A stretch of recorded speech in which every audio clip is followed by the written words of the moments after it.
Airport पर DJ बुरी तरह रो रही थी। उसके वालिदैन उसके साथ खड़े उसे तसल्ली दे रहे थे। हया कुछ देर तो उसे चुप करवाने की कोशिश करती रही, फिर सी होकर कदरे फासले पर जा खड़ी हुई और जैकेट की जेबों में हाथ डाले बड़े सुकून से डीजे को रोते देखती रही। बस आज आखिरी रोज था, फिर तुर्की में अपनी मर्जी का लिबास पहनेगी और अपनी मर्जी से अकेली हर जगह घूमेगी, बिना रोक टोक, बिना ताया फुरकान या अब्बा की डांट के खौफ के। इस वक्त रात के 11:30 बजे थे और उनकी फ्लाइट अगली सुबह 4 बजे की थी। सुलेमान साहब ये डीजे के रोने पर कोफ्त का शिकार होते हुए, कितनी रोती है ये, तुम ख्याल रखना इसका। जब तक वो वापस हुए डीजे रोए जा रही थी। उसके आंसू तब थमे जब इत्तेहाद एयरलाइंस की वो पाकिस्तानी निशाद ऑफिसर उनके पास आई और बहुत शाइस्तगी से उनको मुखातिब किया। मैडम, आप लोग प्लीज अपने डॉक्यूमेंट्स और लैपटॉप सूटकेस से निकालकर हैंड कैरी में रख लें, ताकि अगर आपका सामान गुम भी हो जाए तो कम से कम डॉक्यूमेंट्स महफूज रहें। इवें ही सामान गुम हो जाए? हमने हैंड कैरी में इतना बोझ नहीं उठाना। मैम, यही बेहतर है, क्योंकि बाज़ औक़ात सामान गुम भी हो जाया करता है। कहीं ये ना हो कि आप बाद अज़ां किसी मसले से दुचार हों। हरगिज नहीं, हमने इतना भारी हैंड कैरी नहीं उठाना।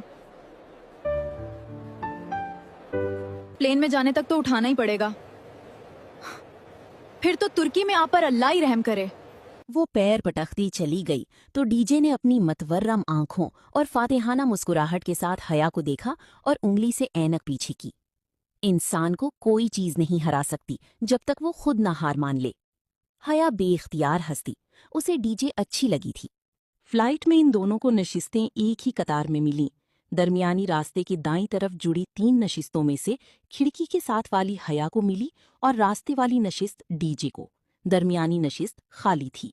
क्या ही मजा आ जाए हया, इस सेट पे कोई हैंडसम और चार्मिंग सा लड़का आकर। जी के अल्फाज अधूरे ही रह गए।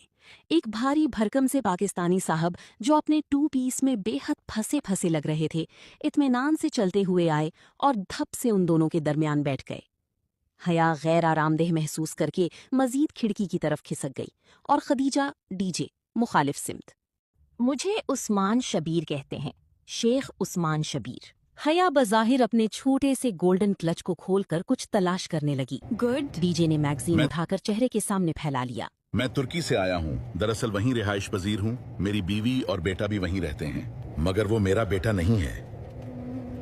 जानती हो वो किसका बेटा है? आप बताएं। किसका बेटा है वो?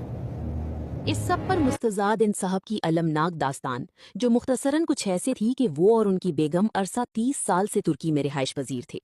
चूंकि औलाद नहीं थी, इसलिए उन्होंने उस्मान साहब के एक कजन का बेटा गोद लिया था। वो बेटा बेजा लाड प्यार से खासा बिगड़ चुका था।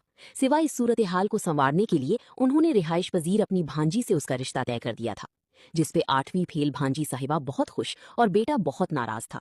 और इससे पेशतर कि वो अपनी पाकिस्तान आमद की वजह बयान करते मेन्यू कार्ड्स आ गए। वो दोनों फिर से ताज़ा दम हो गईं। मेन्यू पे कुछ नाम जाने पहचाने और कुछ उर्दू से मिलते जुलते थे। जीरा आलू, सब्ज कटलेट्स, पनीर जलफ्रीजी, सादा पराठन, तीखी बिरयानी वगैरह। टर्किश फूड बहुत जबरदस्त होता है और तुर्क लोग खाने के बहुत शौकीन होते हैं।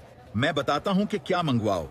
पहले तो सयादियत समक मंगवाते हैं। ये रिवायती तुर्क चावल हैं, सफेद मछली, फ्राइड प्याज और काजू के साथ, मशरूम एंड चीज आमलेट, जीरा आलू। मगर जब खाना आया तो हया का दिल खराब होने लगा। खाने की खुशबू सूंघ कर ही जी मतलाने लगा था। उस्मान शबीर बड़े बड़े लुक़मे लेते मजे से खा रहे थे। डीजे बमुश्किल 1 चमचा लेकर ही दोहरी हो गई। हया भी बदमजा हो गई थी। इतना फीका सालन उसने आज तक नहीं खाया था। बमुश्किल चख कर उन्होंने बर्तन परे कर दिए। उस्मान शबीर अभी तक पूरी दिलचस्पी के साथ खा रहे थे। अजीब सी खुशबुएं उसके नथनों में घुस रही थीं। अगर यही तुर्क फूड था तो उसे लगा वो तुर्की में 5 माह भूखी रहेगी। ऐसा जी तो उसका डाइवो बस में भी नहीं मतलाता था जैसे इधर हुआ था। वो चेहरे पर दुपट्टा रखकर सो गई। आबाद से पूरे 2.5 घंटे बाद उन्हें अबूजबी एयरपोर्ट पे उतरना था। वहां कुछ देर का क़याम था और फिर इस्तांबुल। अबूजबी उतरने से कबल खिड़की के पार जमीन का गोलाई में कटाव दिखाई देने लगा था। जमीन का वो कुर्रा इतना हसीन था कि उसकी बेजारी और नींद भाग गई। वो महवी सी यकटक वो मंजर देखी गई। अबूजहबी एयरपोर्ट पर उन्होंने टर्मिनल 3 पर लैंड किया था। इस्तांबुल की फ्लाइट उन्होंने टर्मिनल 1 से पकड़नी थी, मगर पहले घर फोन करना था। वो दोनों आगे पीछे तेज तेज चलती कॉलिंग कार्ड खरीदने गईं। 5 यूरो का इत्तिसालात का कार्ड खरीदा और फोन बूथ की तरफ भागी। कतार में फोन बूथ लगे थे। हया ने एक एक करके पहले तीनों पर कार्ड लगाने की कोशिश की, मगर कार्ड था कि डलने का नाम ही न ले। उसी एयरपोर्ट पर फोन बूथ इस्तेमाल करने का पहला तजर्बा था। कुछ समझ नहीं आ रहा था कि क्या करे। हया, इस बंदे को देखो, जैसे ये कार्ड डाल रहा है वैसे ही डालो। जे ने उसे कहनी मारी तो हया ने पलट कर देखा। चौथे बूथ पे एक शख्स इनकी तरफ पुश्त किए अपना कार्ड डाल रहा था। हया को दिखाई नहीं दे रहा था कि वो कौन सा तरीका इस्तेमाल कर रहा है, सो वो डीजे का हाथ थामे उसके सर पर जा पहुंची। वो रिसीवर कान से लगाए नंबर मिला रहा था। प्लीज हमें ये कार्ड डाल दें, मैं इसे डाल नहीं पा रही। ने कार्ड उसकी तरफ बढ़ाया। वो चौंक कर पलटा। वो स्याह रंगत, घुंघरियाले बालों और ऊंचे कद का नस्लन हबशी था। उसने एक हाथ से कार्ड लेते हुए उन दोनों लड़कियों पर निगाह डाली।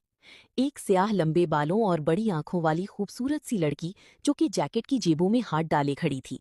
दूसरी बड़े चश्मे और ढीली पोनी वाली लड़की जिसने स्वेटर तह करके बाजू पर डाल रखा था। दोनों मुंतजिर सी उसे देख रही मैं जरा थीं। बात कर लूं फिर। उसे शायद कान से लगे रिसीवर में कोई आवाज सुनाई दी थी, तभी रुख मुड़ गया। वो दोनों उसी तरह खड़ी उसे देखती रहीं। मैं इस्तांबुल आ रहा हूँ, वो अब रुख फेरे कदरे परेशानी से कह रहा था। हाँ, शाम तक घर पहुंच जाऊंगा। तुमने हारिस को डॉक्टर को दिखाया? अच्छा, क्या कहता है डॉक्टर? करवा दूंगा पैसों का इंतजाम, कहा जो है। बार बार एक ही बात मत दोहराया करो, जाहिल औरत। तैश से उसकी दबी दबी सी आवाज बुलंद हुई। हाँ, मेरी अब्दुर्रहमान से बात हो गई थी। उसी के काम के लिए ख्वार हो रहा हूं, मगर वो ज्यादा रकम नहीं देगा। एक जगह और भी बात की है। उसने रुककर कुछ सुना और फिर मजीद झुंझलाहट से बोला, अच्छा, फोन रख रहा हूं। मरहबा।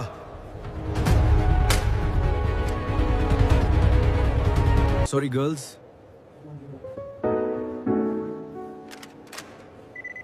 लीजिए।